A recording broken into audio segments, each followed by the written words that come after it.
Hi guys, welcome to Nick's Knits Podcast. I'm Nick, also known as Knick's Knits on Ravelry, Instagram, Twitter, and Facebook. You can also contact me via our Ravelry group, which is Nick's Knits Podcast on Ravelry, and you can also find my blog and the podcast, but really it's just where I upload the podcast at www.knicksknits.com. So hi guys, welcome to the podcast. I think I'll just get in right with it because I have so much to show you guys this week. There were no new male knitters that introduced themselves on the Ravelry group. Yeah, if you're a male knitter and haven't introduced yourself on the Ravelry group, please come and introduce yourself. I would love to meet you, and you will get announced on the podcast if you write in the Male Knitter Shout Out thread on the Ravelry group. I think that's what it's called. So let me get in right with it with whips. So, my first whip, and I think all of these whips are new. I have a lot of new knitting to show you guys, which is so great. The first thing that I've been working on, this has basically been my main project, at least this past week, is my Arnie and Carlos socks, which I'm not sure if I showed you guys this. I can't remember. It wasn't in my show notes from last week, so I'm not, or 2 weeks ago. God, it's been 2 weeks, but I can't remember. Yeah, so it is a self-striping yarn that's supposed to kind of look like Fair Isle. It's been really popular, and it's a limited edition, and a lot of places don't have it, especially in the U.S.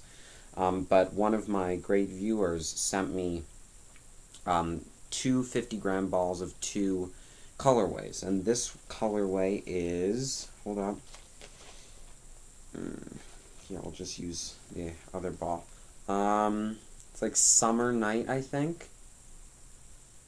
Have it in German, if that's helpful. I'm not even going to attempt that. Yeah. Color 03655. I think it's Summer Night, but I'm using a different computer today, and I think the camera's a lot better on this computer, which is awesome. Because I always feel like the podcast has had kind of like a low resolution across the board, so I'm trying something new. Or not trying something new. They took my school computer for over the summer, so I'm using another computer. It's not mine, but I'm borrowing it for the podcast. So, yeah, Regia, Arnie and Carlos design line. Oh, it's backwards. It's backwards in this. Oh well, I'll read it to you. Design line by Arnie and Carlos. That's Arnie and Carlos right there. They're two Norwegian guys. They're awesome. I met them at Vogue Knitting Live in last January. But yeah, I'm almost done with the sock. I'm on the toe for this one, so I'll probably be done with that tonight, and then I'll cast on for the next sock tonight, probably, if I don't work on something else. This has probably been my main focus. Now that I've had time to knit and read, it's awesome. There's so much that I can do, and it's great. Because I finished school last Wednesday, so almost a week from now. Almost a week ago, 6 days ago. But yeah, that is my first whip. I'm doing that on size 2s. Yeah, it's a fingering weight yarn. Am I missing anything? I do just a gusseted heel. I don't do the fish. I'm going to try the Fish Lips Kiss heel at some point. Probably not before I leave for camp, which I'll talk about more later. But at some point, hopefully before the beginning of the next school year. Let's see. My next whip. This whip is kind of cool. I saw it in an email from another local yarn shop. I don't go to it as often, but I really need to stop in. And this pattern is called the Puff Daddy. It's like a puff. It's like one of those Ottoman type puff things. And basically, you knit it flat all the way down, and then you kind of like take the first stitch and kind of like kind of bunch this all together so that it's all in one point, and then it kind of turns into this poof type thing. And I'm using, like, if you might have heard of this, it's like a t-shirt yarn. This is by Lion brand. It's called Fettuccine. And it's basically, sorry, fabric. Jersey fabric, so knit fabric, like what t-shirts are made out of, basically. And so, they only make 2 of the same kind. So if you, like, for example, if you try and go and buy this online, you have no idea what color or what anything you're going to get. If you order 2, you're going to get 2 of the same, but you don't know what color they're going to be. You know, if you want green, it could be pink. You have no idea what it's going to be. So that's a little bit risky. That's why in New York, Lion Brand has a studio where you can go and buy all their yarn, and so that's where I have a bunch of this stuff, and that's where I bought this, because I knew that if you ordered it online, I wouldn't know, and that just kind of made me crazy. So I got a bunch of it while I was there. Anyway, yeah, I think I'm using size 15s. I'm not sure what size these are because I don't have a big enough gauge thing, needle gauge. But yeah, this is basically just going to knit flat. I have to rip this out because I'm going to make it smaller, like 2, 4, 6, 8, 10. That's small. And I don't have the pattern writer. I'm sorry. I don't know. If you just look up on Ravelry, Puff Daddy, it'll come up. There are 2 different ones. There's one that just is garter, and then there's another one that uses linen stitch. I think it's linen stitch. Yeah. So this is a little fun. I'll probably get a little more work done on that this week. What's next? The big blanket. So this is a project that I saw in my yarn shop, and I just loved it. There's not a lot to show here, but it's basically a mitered square blanket, but you use 2 contrasting natural colors. So for each garter ridge, I don't really have a picture. I didn't print out the pattern. That's the same for the Puff Daddy. Like, I don't have a picture. I'll try and insert them at the end. I'll probably will. But I'm in the middle of a row here. But basically, it's just a mitered square. It's just a simple mitered square. But in the real pattern, I'm just making this as a test, but in the real pattern, you do 2 rows and then switch color, 2 rows, then switch color. And so how they did it at my, I'll insert this picture at the end, but how they did it at my yarn shop is they used 1 skein of Noro crayon, any different color, and then 1 natural hue together, or it was something like that, which I thought was kind of cool, and they did all different sorts of combinations. But basically, you can do this with any natural yarn. You could do this with any yarn. Just a simple mitered square, and I'm using Lion Brand's Fisherman's Wool. Just a simple yarn. I got it at Michael's a really long time ago, and I have a sweater that's just been sitting, doing nothing, that I've been working on, out of the same yarn in a different color. But that's all really I have to say about that. Just simple mitered square. The pattern name is the Big Blanket, and it's in Norwegian. It's in one of the Norse languages, but it's been translated if you continue to scroll down. My yarn shop also just wrote like a new, here I can show you. But it's a free pattern on Ravelry, nothing special. I just took a picture of this bow. It's backwards. Yeah. But basically, it's really simple. You know, it's just cast on 80 stitches, knit 38, slip, slip, knit, place marker, knit 2 together, knit 38. And then you knit back, and then you just knit until you have 2 stitches before the marker, slip, slip, knit, past the marker, and then knit 2 together, and then knit to the end. So it's really, really simple. And then you just get down to, you'll have like 2 stitches, I think, and you just then pull them together, and that's your mitered square. It's very, very simple. Yeah, so I thought I might I've never done mitered squares before, and they always just seemed so interesting, and so now this really wants me to make a Cozy Memories blanket. A lot of people have been making them. It's just like made out of sock yarn scraps, mitered squares, and they're all pieced together. And I like that better. You know, I've been done the Hexie Puffs, and I'm definitely going to do it.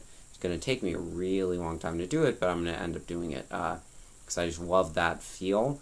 But The mitered square I feel like is just so much simpler, you know, and it doesn't require all the polyfill and all that sort of stuff. But anyway, yeah, and this is in my Bakery Bears bag. Yeah. Their Rome bag. I love this bag. It's so sturdy, and I love the inside fabric. It's like this 70s mod fabric. I love it. You can't really see a ton of it, but yeah. So, that's that. That is it for whips. Just 3 whips. That's a lot for me. I'm usually more of a, what did I say? Monogamous knitter. I keep on forgetting that. Monogamous. So I have 2 FOs. One that's like a serious one, and one that was just kind of like a quick little thing. So the first FO is, I'm not sure, I really feel like that I showed this. I guess not. Alright, I'm going to have to go back. I can't remember if this is supposed to be episode 15 or 16. I feel like it's supposed to be... I'll figure it out. I won't waste your time. But anyway, I totally showed this on the podcast. Anyway, I'm just going to do it anyway, very quickly. This is the Handbrake Cow by Dan Jones and Kay Jones from the Bakery Bears podcast. It's based off the bankhead pattern. No, I can't remember if I showed this or not. It's made out of Jill Eaton. Wait, I have the scrap. Jill Eaton, or no, not Jill Eaton. Jill Draper makes stuff in her Wyndham base. Oh, like it's backwards. Wyndham terracotta. I wonder, this is probably going to turn out right side when you guys see it. I think. I'm not sure. But, yeah, Wyndham terracotta. You might be able to read this, you might not. I don't know. Yeah, it's just a simple, it's made out of merino wool, 100% merino wool, I think. Yeah. It's hand-dyed, and it's in this really nice orange color. I love this camera. It looks so much better. Yeah, but it's basically just a really simple, like, traveling stitches type thing. You know, it's just every row is different, and it just kind of keeps your mind going. Because I've been doing a lot more simple projects, which I really just want to try something a little different. So, yeah. So that is that. Just really simple. And basically what they call it the handbrake, because Dan called it the handbrake in one of their earlier podcasts. Instead of the bankhead hat, because that's what it's based off of. But they're raising money for cancer research. And it costs £1, which is $1.20 something in US, I think. And yeah, it's just, they're basically just raising, and they've raised over £1,000, I think, at this point, which is awesome. Yeah. I won't keep your time, because I'm not sure if I remember if I showed this or not. Anyway, moving forward. I forgot about a whip, because I didn't write it in my show notes, but I have it right here. Going back to whips. This is for the Plucky Cow that we're doing in the group. I'll talk about it later. Somebody has posted 2 FOs, but if anybody else, please knit your Plucky Knitter yarn. You know, if you have just a little bit of Plucky Knitter yarn, go ahead. And you know what I'm going to say, because we kind of have low attendance, if you don't have Plucky Knitter yarn, because it's so hard to get, I understand, just knit a Plucky Knitter pattern. So, Plucky Knitter has a bunch of patterns. If you were ever interested in making one, I know this is kind of late at this point, I'm going to make this go until my final podcast, which is, I'm trying to think. My final podcast will probably be on the 24th or 25th. So the cow's going to go all the way up to then, 24th or 25th. Knit a little accessory. If this doesn't work out, I'll probably end up carrying this over through August, so we'll end in like August, because I'll be gone. I'll talk about that later. Anyway. Yeah, so this is made out of Plucky Knitter feet in the green goddess colorway. This is very true to color. It's very pretty. Yeah, just a simple rib. Oh, and this is the Business Casual pattern by Tanis Gray Fiber Arts. And it's a free pattern on Ravelry. And it basically looks like Argyle socks, except it's just small cables that make up the Argyles going up. So, it's a little fun pattern. working on that. I haven't really gotten a ton of time to work on it, but I've been doing it a little bit. You know, I've been trying to do something that has do things that have a little more interest to them than just knit, knit, knit, knit, knit, knit, which is because that's basically all I've been able to do the past 2, 3, 4, 5, 6 weeks. So that's why it's all that I've been working on. Anyway, that's that. It's a great pattern. You should look into it. And it's free. And my final knitted piece is just a simple FO. This is for a old teacher of mine at my old school for her new baby. It's a boy, and this is made. It's just a simple baby hat. I can't even remember what pattern I used, but I think this is called a twisted rib. I've never done it before, but it's just knit through the back loop and purl one. Is that a twisted rib? Put that in the episode 15 thread. Is that a twisted rib? Now I'm really doubting myself if this is episode 15. We're going to call it episode 15, but I think it may be 16. It's been too long. Anyway, yeah, so that is the just simple hat. The advice that the thing that I looked up is, I think the average head circumference for a baby is 7 inches. I think it's 7 inches.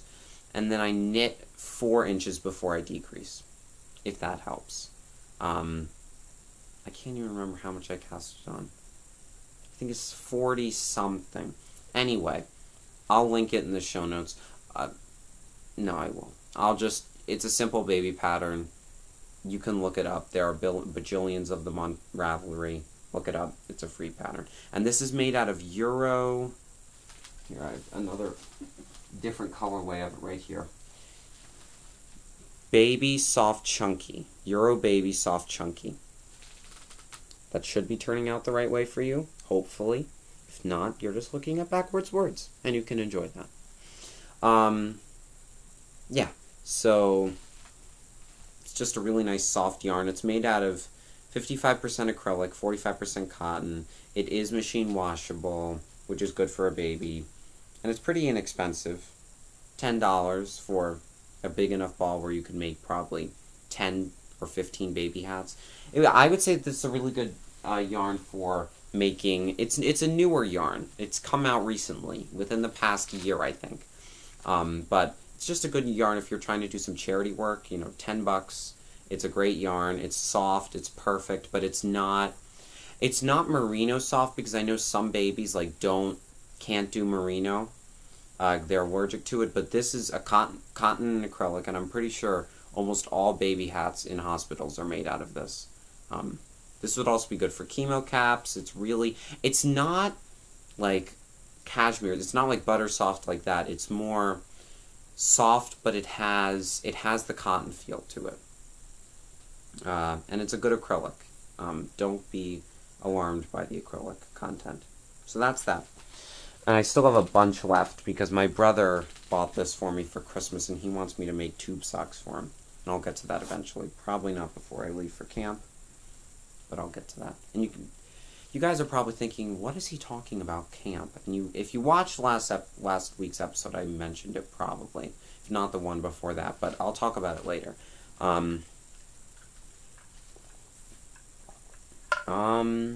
Stash enhancement. I really don't have much stash enhancement. I was just in my yarn store last week, and I picked up these Knitter's Pride Carbons knitting needles. Hopefully you're seeing that the right way again. In size 2, and it's really nice. They have these nice sharp tips, and they're made out of carbon fiber. I know I'm one of the... I know that a bunch of people still use double-pointed needles, but I know a lot of the podcasters out there use Magic Loop. I've always wanted to try it, but everyone that's told me, everyone that I've met has kind of said, I'm not a huge fan of it. But I do want to give it a try sometime, but I still like my double-pointed needles. I think it's a lot of fun. I don't know, I just like the feel of them, and, they don't... If you get long enough double-pointed needles, I can throw my sock in the bag and it won't, they won't fall off. People get concerned about that. And if they do, it's easy to fix it. Don't be alarmed if your stitches fly off the needles. Just don't. It's not... I met a lot of people who get so scared, like, when it all falls off. I'm just like, you can just slip it right back on. It's fine. Yeah. So that's that. They're made out of carbon fiber and some sort of metal on the end. But they're really nice pointy tips, and I can't wait to give them a try on my next socks. So that was my stash enhancement. My yarn shop just got those in. Upcoming. So the upcoming thing that I wanted to talk about was I really want to start knitting shawls because well, number one, I've never been appealed to shawls because I can never wear them. And a lot of people that I've ever asked, can I knit a shawl, they just don't really like shawls. And so, I want to find shawl patterns that I can wear, like, not to say that a man couldn't wear a shawl, because, there are people like Benjamin Crudwig and Josh from Sort of a Knitter podcast who wear them great. But I want to find something that's, how do I put it? I don't know. Like, in a more dark color. Like, Josh and Benjamin have really good shawl patterns. Like, I definitely want to knit one of theirs. I've just never... My biggest setback for making shawls, honestly, is that I've never been able to have enough yarn. Because whenever I buy a yarn, if it's over 110 yards, I'm just going to buy one skein, and that's enough. And I need to start taking away from that, because if I want to start knitting a lot more shawls, I'm going to have to start... most shawls take up 600, 700 yards. So the first shawl that I'm going to do, I'm going to cast this on real soon, is in this Riften from, hopefully that's in the right direction, Riften by Jill Draper, the same person who did the Wyndham yarn, this. And the pattern that I'm going to do, and it was made for this yarn, Stephen West. You probably know Stephen West. He's a big shawl designer.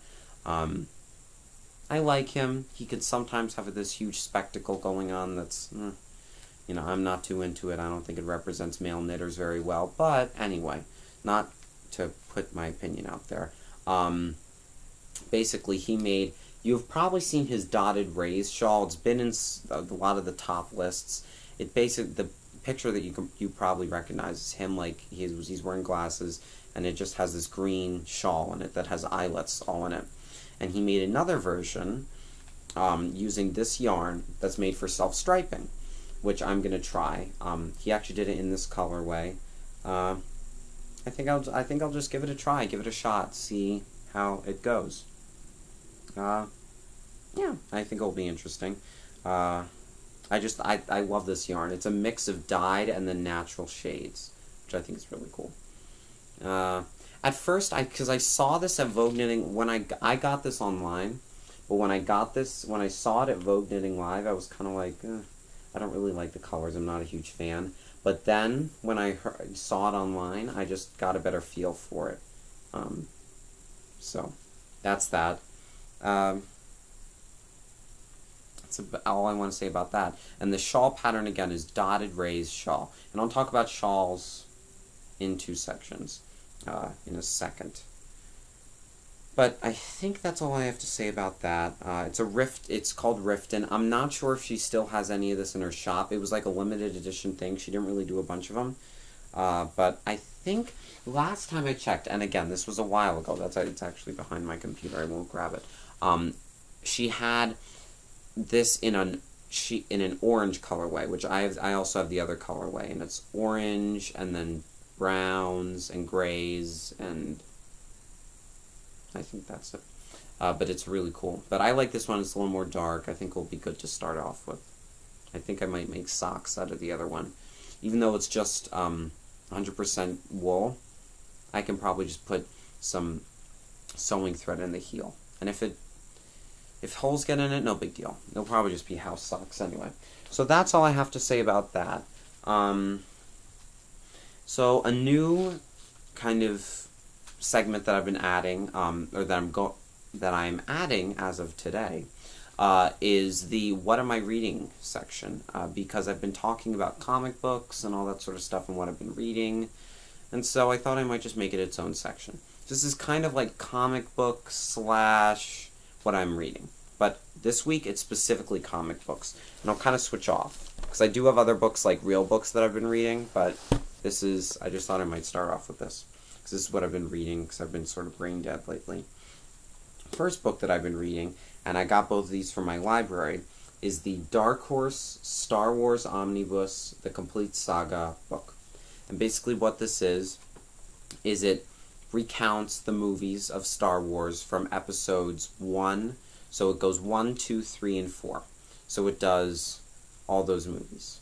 And it goes in the order of 1, 2, 3, 4, not 4, 1, 2, 3, as a lot of people like to watch the movies in that order. But anyway, yeah, I've gotten through number 1 and part of episode number 2, but it's basically just recounting the movie.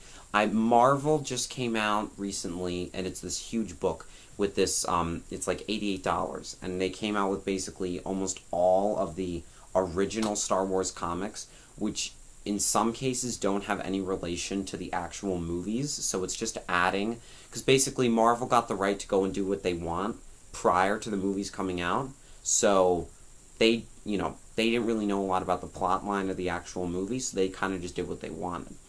And so I definitely want to get that. My library also does have that, but I thought I might do this first, because my teacher recommended it to me.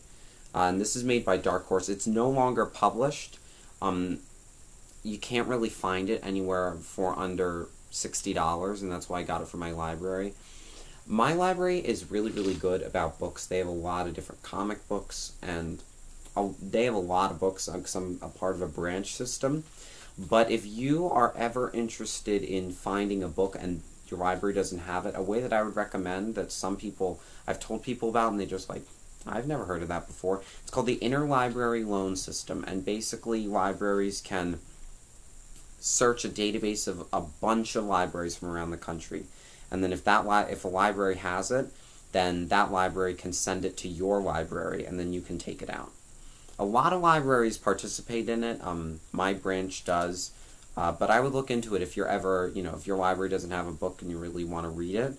It does take a little while to get there, but once it does, you can have it for about a month, and it's good. It's a good system. Yeah. So that is that.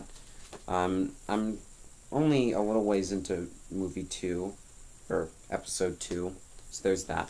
And that I've actually read. The next one I haven't read, I've just heard a lot about, and if there are any comic book fans out there, you probably heard about this. It's called The Sculptor, and actually, if you read the New York Book Review, it was also in the New York Times Book Review just recently. But this is called The Sculptor by Scott McCloud. Scott McCloud is known as a really famous comic book artist. He knows a lot. But basically, I haven't read it, but it's all in like blue grayscale kind of. So that's kind of like, and the art is really cool. I really just want to read. I really want to read it. It seems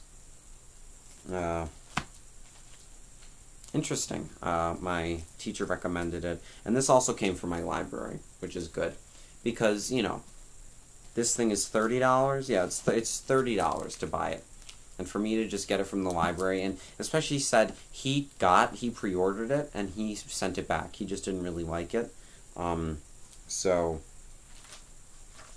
I was able to get it out of my library, which is good. Yeah, and this is a really new book, so my library is also really good about getting that stuff. And then I can also request. So if there's a new book that's coming out, I can request that they buy the book, which is also kind of cool. I can request any book, but they'll most likely buy a book that's new. So, yeah, that's all I really have to say about that. I'll let you know as I start it how it is. That's really all I have to say. I have more books than I'm actually like that are... Comic books are books. They have a storyline and whatever, but books that are actually like books, that sort of stuff. And I have summer reading, so I'll talk about that before I leave for camp in future episodes. But, yeah, that is all I have to say about that. Now on to question for me, question for you. So this week's question for me is from Linda Dawn 64 on Ravelry, and she asked me, how long were you a knitter before you found Ravelry? Finding Ravelry for me was a great resource, and I think it helped me enormously to develop my knitting skills. I agree with that. Before Ravelry, I was not much of a knitter, even though I knew how to knit. I think it nurtured my passion for knitting and my creativity in many other crafts. The Ravelry community and podcasters are great for me as I don't have people close to me who knit. So it's like having lots of knitting groups. So how long was I a knitter? I would say I was probably, I want to say a year, maybe 2 years. I think it says I was a member since 2011. Is that right? No, I don't think that's right. I found it really, you know what? That probably is right. I've been a knitter for almost 5 years now, and I probably only didn't have it for about a year before I had it. I didn't have it for about a year before I found it, because the person who taught me was using it, and I thought it was really cool. So I think Ravelry is the greatest resource for all of us. Without Ravelry, this podcast would not exist. Most podcasts would not exist. Knitting podcasts. You wouldn't be able to find a pattern as easily. You know, I couldn't even imagine not having Ravelry for patterns alone. And a great point that Leslie from the Knit Girls says is that she said, if Ravelry was a monthly subscription, I would pay for it. And I totally agree with that, because I think Ravelry is the greatest resource of all. And whenever I show it to, I've showed it to my grandmother, both grandmothers, and they're always so amazed, because when my grandmother, my mom's mother, she told me that whenever she was here, she was from Europe, and then she came over here as a teenager. She said that when she was here, she never was able to find knitting yarn here. Like, she just couldn't find a yarn shop, ever, anywhere. So basically, she had to just improvise and then find her yarn, or get her yarn in the U.S., or in Europe, when she went back to go and visit family. And I just thought that's probably why she dropped it so soon, because it was just a lot of repetitive, here's a sweater, here's a sweater, here's a sweater. And now we can have stitch patterns, and there's so much stuff going on. Just for the patterns alone, that's just amazing. And then when we get into groups, it's just amazing that I can talk with somebody, we have a member of our group from the Middle East, and I'm able to, speak with that person via a thread. I would have never met that person ever without that. I just think Ravelry is amazing like that. So thank you, Linda Dawn 64. I really appreciate that question. Yeah, and I would say it was I'd probably been a year. And, while that was happening, I wasn't knitting a ton. A hat, a scarf, and I was such a slow knitter that I really just didn't get a lot done in that first year. Now I can get so much done, which is awesome. Yeah, I think that is really all I have to say about Ravelry and its awesomeness. Moving forward, question of the week for you is, do you have any ideas for a good one-skein shawl pattern? The only other one that I can really think of that I am definitely going to do is the Hitchhiker by Martina Bam. I'm probably going to use this Jill Draper Makes Stuff Esopus in the Quarry Mist, and this I also got at Vogue Knitting Live. But, yeah, I'm probably going to use that to make a Hitchhiker. But do you have any other ideas for good one-skein shawl patterns? If you do, post in the episode 15 thread. I'm pretty sure it's 15. If it's not, in the episode 16 thread, yeah, post there. And yeah, that's basically all I have to say. I'm just looking for a nice, simple, not something that's too complicated, and not anything in a lace. I'm looking more for fingering weight, one skein shawl. If you have any other ideas other than the Hitchhiker, let me know. On to the next section, the cow. I sort of spoke about this, but the plucky cow, I think I'm going to move it till the 26th, but I'm probably going to end up, I'll let you guys know by next week, but I'll probably just carry it over throughout the entire summer, and so we'll finish at the end of August. But the project must be made out of plucky knitter yarn, or the project must be a plucky knitter pattern. And you can just look that up in the pattern search. What else? One project equals one post in the episode thread. So, or in the Cal thread, in the FO thread. So 1 to 1. So if you make 2 hats, that's 2 posts, 2 entries. And I think the prize is just going to be any pattern under $10 on Ravelry. I think that's all I really have to say about the Cal. I'm going to get chugging away on those socks, but, I'll most likely just carry it through, and by the time I get back in August, those will definitely be done. I'm going to talk about next week, because I know that there's another question about this in the question thread. But I'm going to talk about what I'm going to be bringing for camp in, what I'm going to be bringing to camp in over July and August. I have a special announcement. I'm so sorry. I just got a message from one of the prize winners from the Spring Into Socks Cal. I'm going to send out your prize packages are going to be out on my doorstep today. So they're going to probably get picked up tomorrow, and they'll be out there. I'm so sorry. I've just been crazy busy with school, and now that I'm finally able to settle down, I can finally just get that done. So that will be all set to go for tonight. Yeah, so just on to blabber now. Weather. The weather has been so amazing this week. Last week, it was... no, last week was good. I'm talking about 2 weeks ago. So, not last week, but the week before that, it was just so rainy and dreary, and it wasn't summer. Or is that... I can't remember. Anyway, it has been really beautiful lately. The past couple of days, it's just been nice. We got a little bit of rain here and there, but it's been good. My summer plans. So, as I've spoken about, I go to a sleepaway camp over the summer. So, I leave on the 27th of June, and I get back on the 15th of August.